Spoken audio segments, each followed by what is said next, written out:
Tahun 1948, Indonesia sudah merdeka. Tetapi, Partai Komunis Indonesia kembali melakukan pemberontakan. Kali ini, justru melawan pemerintahan Indonesia, karena merasa perjanjian Renville yang ditandatangani sangat merugikan Indonesia. Menurut Musso, Indonesia terlalu lunak pada Belanda. Otak dari pemberontakan ini, Musso bahkan menuduh Soekarno dan Muhammad Hatta sebagai pengkhianat, hingga mendeklarasikan Republik Soviet Indonesia. Tahukah kalian, setelah Indonesia merdeka tahun 1945, terjadi banyak perbedaan pandangan antara kelompok nasionalis, Islam, dan komunis dalam menentukan arah negara. Partai Komunis Indonesia atau PKI yang dipimpin oleh Musso ingin mengganti dasar negara Pancasila dengan ideologi komunisme. Sementara pemerintah yang dipimpin oleh Presiden Soekarno dan Wakil Presiden Muhammad Hatta tetap ingin mempertahankan sistem demokrasi dan kesatuan nasional. Kekecewaan terhadap pemerintah juga ditunjukkan oleh banyaknya tokoh kiri merasa kecewa terhadap kebijakan pemerintah, terutama setelah Perjanjian Renville tahun 1948 yang dianggap merugikan Indonesia karena wilayah Republik semakin sempit. Er was voor deze reis een extra stewardess nodig geweest. Speelgoed, een grote hoeveelheid babyvoeding en natuurlijk een linnenkast vol luiers.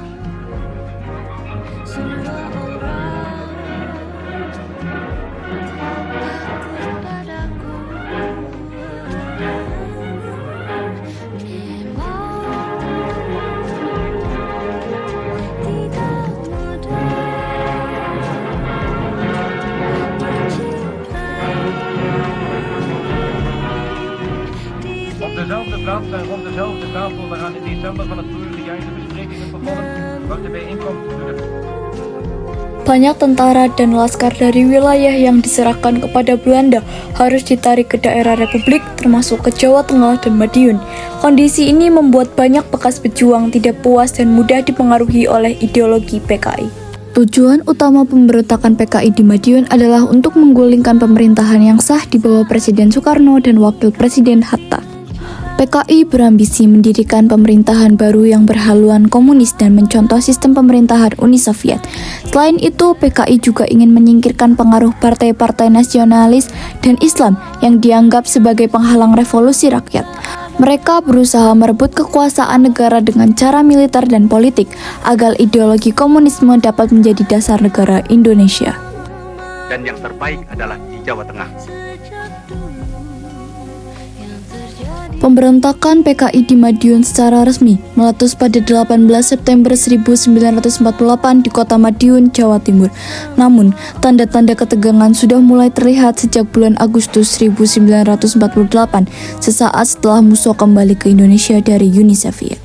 Dalam waktu singkat, kelompok PKI berhasil menguasai sejumlah wilayah di sekitar Madiun, seperti Magetan, Ngawi, dan Ponorogo, sebelum akhirnya berhasil dipukul mundur oleh pasukan TNI. Pemberontakan ini dipimpin oleh Musso, seorang tokoh senior komunis yang baru pulang dari Uni Soviet dengan membawa paham Marxisme-Leninisme. Ia dibantu oleh beberapa tokoh kiri seperti Amir Syarifuddin, mantan Perdana Menteri Indonesia, yang kecewa dengan pemerintah, serta beberapa kader muda seperti D.N. Aidit, M.H. Lukman, dan Nyoto. Musso berperan besar dalam menyatukan berbagai kelompok kiri di bawah bendera Front Demokrasi Rakyat atau VDR untuk mendukung gerakan PKI di Madiun.